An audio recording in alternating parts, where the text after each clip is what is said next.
된 거지.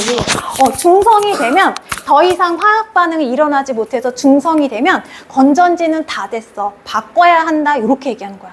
얘가 플러스 마이너스 이온 반응을 일으켜서 하나는 마이너스 음이온을 만들고 한쪽에서는 플러스를 이렇게 만들어 놓는단 말이야. 그러니까 전류가 흐를 수 있는 능력을 전지가 주는 거야. 그래서 화학 반응에서 플러스 마이너스 만들어내니까 얘는 화학 에너지다 이렇게 얘기해.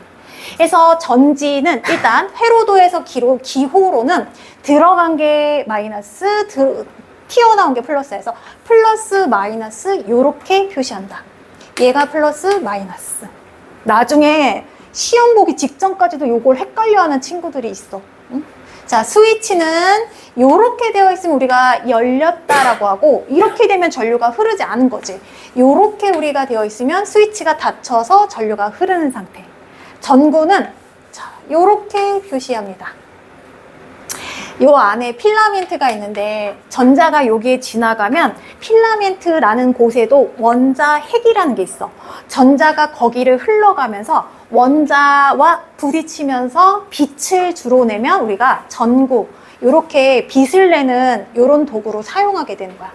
저항은 니크롬선이나 이런 전선을 여기에 이렇게 연결시켜 주는 거거든. 저항의 기호는 요렇게 우리가 표시합니다. 뾰족뾰족하게. 그래서 여기 요 필라멘트 서로 기능이 똑같아. 원자 핵 사이에 전자가 지나가면서 충돌에 의해서 얘는 주로 열이 발생해. 그래서 나중에 이 전기 에너지 양을 측정할 때는 태거나 둘이 앉으면 안 되겠다. 뭘 그렇게 예술적 혼을 불태워. 옆에 있는 준혁이를 보면서 지금 초상화가 아니지 인물화를 그리고 있어. 뭘 그렇게 쳐다봐? 응? 재생유학부. 자, 부딪히면서 열을 발생하는 건데 얘가 주로 많이 등장하는 이유가 뭐냐면 우리가 과학 실험을 할 때는 전구의 밝기를 측정하기는 힘들거든? 그거 갖고 에너지 계산하라고 하면 굉장히 어려워. 특정한 도구가 필요해. 광도를 측정하는 도구가 있어.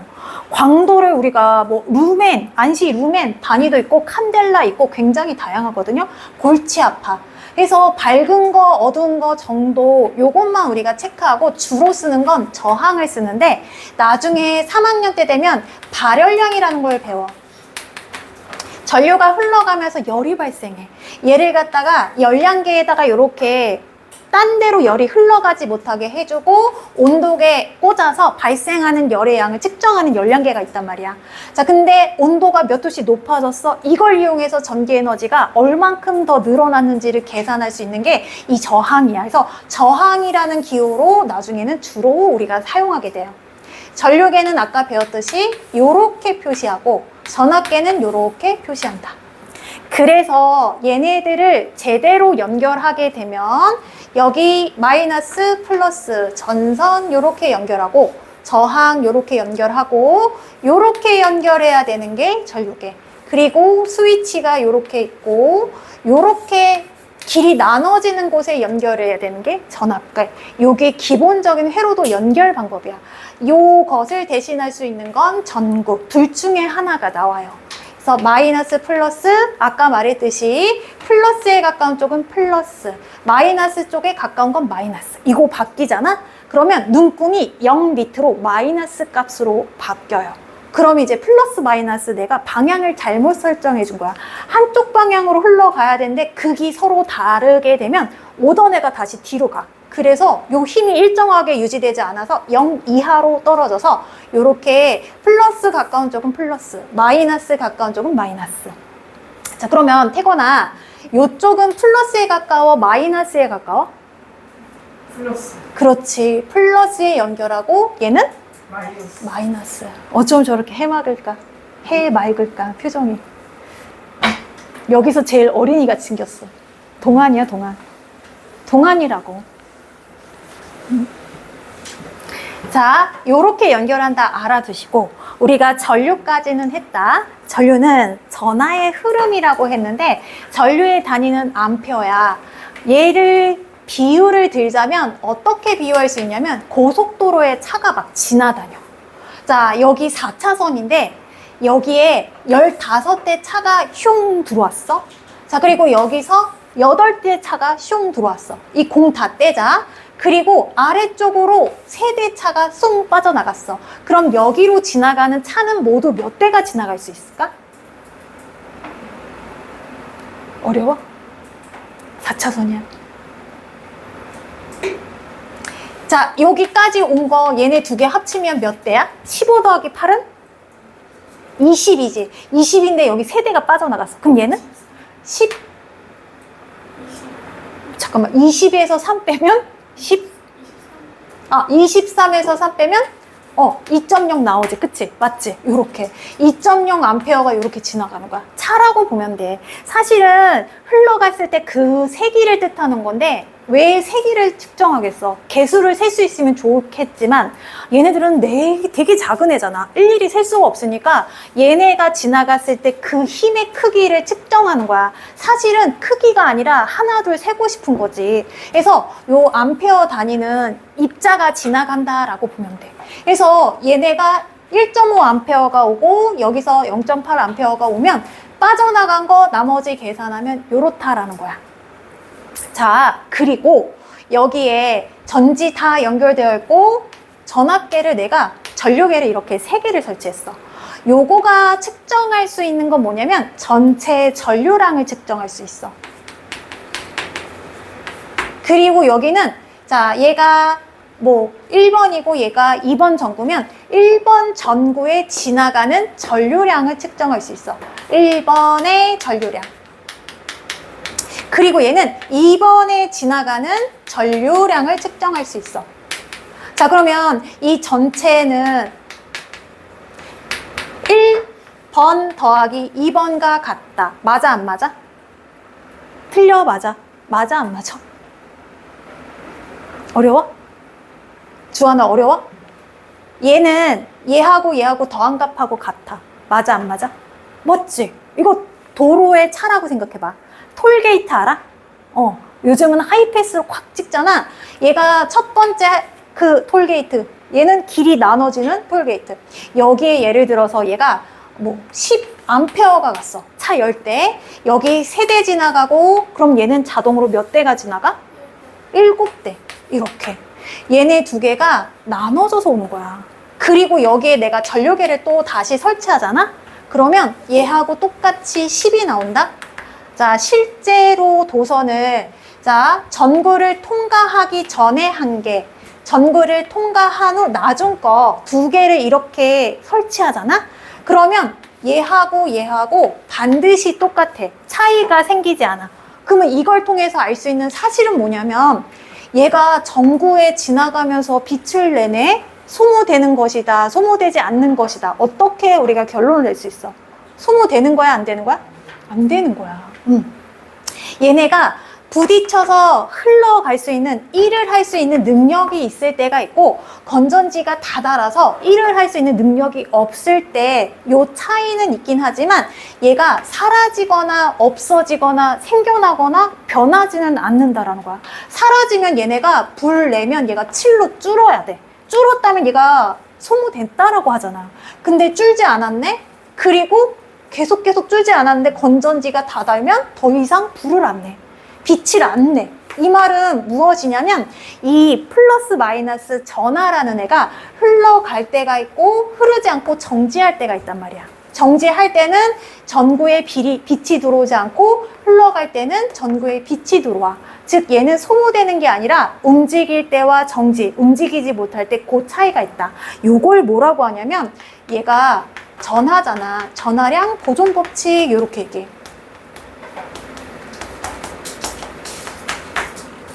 자, 전하량 보존 법칙. 즉 전구를 돌면서 빛을 내더라도 돌기 전과 후에 양의 차이는 나타나지 않는다. 그래서 우리가 나중에는 이 전하량 보존 법칙을 이용해서 전류의 양과 전압의 양, 요 것의 관계들을 계산해 낼 거거든. 그래서 첫 번째 만약에 얘가 10A가 지나가, 여기 3A야? 그럼 여기 몇 암페어야? 자동으로 7A다. 이게 가능한 건 뭐냐면 전하의 양이 보존되기 때문에 가능해. 여기 더 알아보기 글에 보면 물의 흐름과 전하량 보존의 비율을 하는데 길이 하나야. 물이 쫄쫄쫄 흘러가. 그럼 여기에 자, 첫 번째다가 물레방아를 내가 설치하고 두 번째에다가 물레방아를 설치해. 그러면 물레방아가 물이 지나가면서 떼굴떼굴 굴러. 자, 여기에서 발생한 지나간 물의 양과 물의 양을 A라고 할게. 두 번째 물레방아를 돌리는 물의 양은 같다, 안 같다? 같아, 안 같아? 같아, 안 같아? 어려워? 여기에 예를 들어서 내가 10리터를 방출했어. 여기 지나가는 물의 양은 몇 리터가 될까? 10리터로, 그치? 10리터로 동일하다는 거야. 이걸 전하량 보존 법칙이라고 해. 물이 흐를 때와 흐르지 않을 때 차이가 있긴 하지만 흐를 때나 흐르지 않을 때나 이 물이 사라지진 않는다는 거야. 즉 건전지가 다 됐어. 핸드폰에 얘가 배터리가 다 나갔어. 그러면 얘는 흐를 능력이 없는 거잖아. 그래도 여기 안에 전하는 보존이 된다는 거야. 플러스 마이너스 얘네는 요 안에 있다라는 거야. 얘가 흘러서 일을 할 때와 얘가 흐르지 않아서 일을 못 할 때 두 개의 차이점인 거야. 우리 사람들이 낮에는 일을 하고 뭐 밤에 일하는 사람도 있어.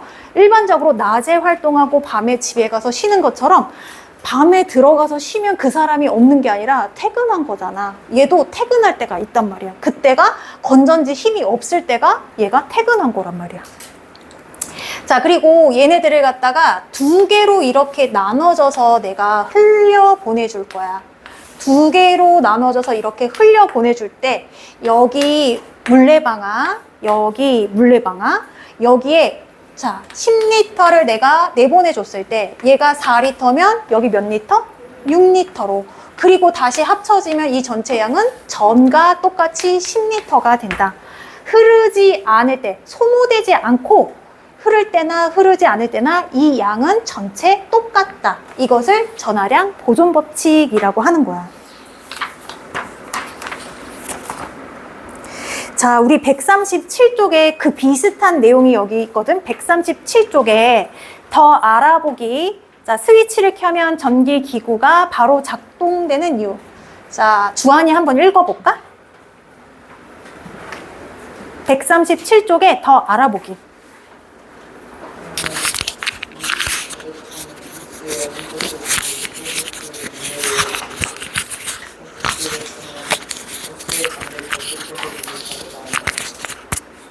에서 나온 물에 의해 호수 속에 있는 물 분야들이 물려고 호수 있는 그런 물이 나오기 때문입니다. 마찬가지로 전자로 채워진 도선의 한쪽 끝에 연결된 전자의 마이너스 위에서 전자를 밀어내면 그 순간 도선 내부의 모든 전자가 이동하여 전기 기구가 바로 작동한다.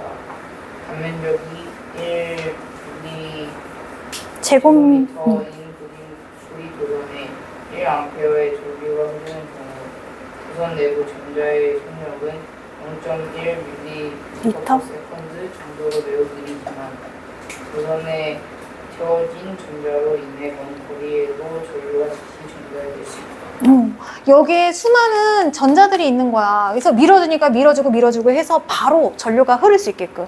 이 밀어주는 힘을 전원장치, 우리 콘센트, 요게 하는 거고, 여기에서는 건전지가 하는 거야. 요 애는 언제나 존재한다라는 거지. 자, 뒤로 넘어갈게요. 139쪽.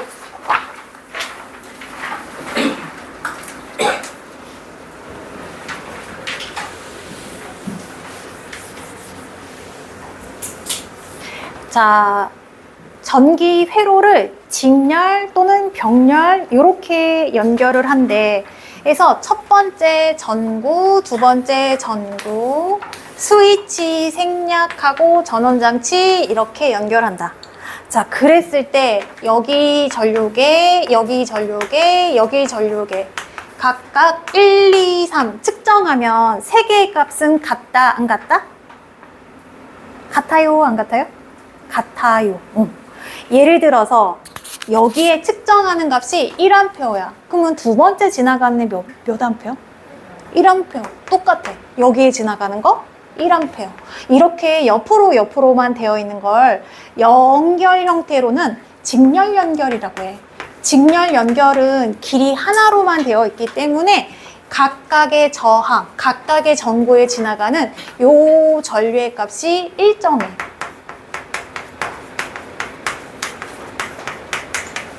자, 전구를, 자, 이렇게 길을 두 개로 나눠서 연결하는 거를 병렬 연결이라고 해. 자, 스위치 생략. 여기에다가 전류계 설치하고 1번, 여기에다가 전류계 설치하고 2번, 여기에다가 전류계 설치하고 3번, 그리고 여기에다가 전류계 설치하고 4번. 자, 1번하고 4번은 전체 전류를 측정할 수 있는 거고, 2번하고 3번은 여기에 지나가는 전류량을 측정할 수 있다. 그래서 A 1번과 A 4번은 같은 값이야. 자, 그리고 A 2번과 A 3번을 더하면 같은 값이 되는 거야. 그치? 이해 가지? 응.